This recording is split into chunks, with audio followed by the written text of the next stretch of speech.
நாகப்பட்டினம் மாவட்டம் கீழ்வேலூர் அடுத்த காக்கலணி கிராமத்தில் அருள்மிகு பூரண புஷ்கலாம்பாள் உடனுரை ஸ்ரீ மங்களழக ஆகாச ஐயனார் ஆலயம் அமைந்துள்ளது. இவ்வாலயத்தில் கடந்த 2024ஆம் ஆண்டு ஆரம்பித்து ஒரு வருட காலமாக சிவாச்சாரியார்கள் சிவராமன் மணிகண்டன் தலைமையில் கிராத சாஸ்தா சகஸ்ராம பாராயணமும் கடந்த ஒரு மாத காலமாக ஹோமம் நடைபெற்று வந்தது. அதன் நிறைவு வைபவமாக 1008 கலாபிஷேகம் நடைபெற்றது. கலாபிஷேக விழாவானது கடந்த 26ஆம் தேதி விக்னேஸ்வர பூஜையுடன் தொடங்கி முதல் கால யாகசாலை பூஜைகள் நிறைவு பெற்று பூர்ணாகூதி தீபாராதனை நடைபெற்று வந்தது. கோபூஜையுடன் 2ஆம் கால யாகசாலை பூஜைகள் தொடங்கி சுவாமிகளுக்கு மஞ்சள், பால், பன்னீர், தயிர், சந்தனம், இளநீர், பஞ்சாமிர்தம் கொண்டு திரவிய சமர்ப்பணம் செய்யப்பட்டு மகா பூர்ணாகூதி தீபாராதனை காண்பிக்கப்பட்டது. அதனைத் தொடர்ந்து ஐயனார் மற்றும் பரிவார தெய்வங்களுக்கு 1008 கலாபிஷேகம் நடைபெற்றது.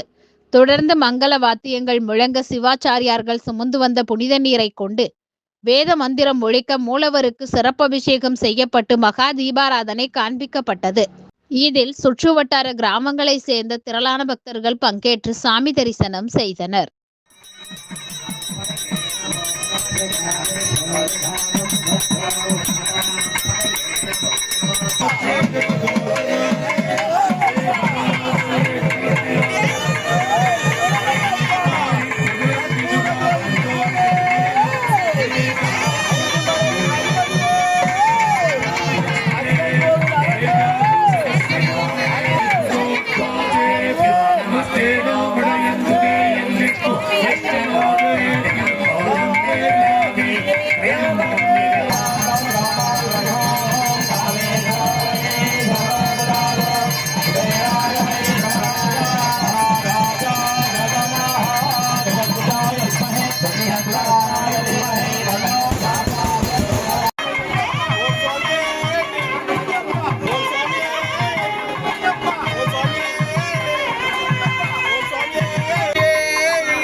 धर्मवर्धिराय नमः ओम देवागणाय नमः ओम अस्वारूढाय नमः ओम ग्रामदेवताय नमः रण्यवागवे नमः वेनाग्ये नमः दिशाञ्चवदये नमः ऋष्येभ्यो नमः हरिकेशेभ्यो नमः वसूनां वदये नमः।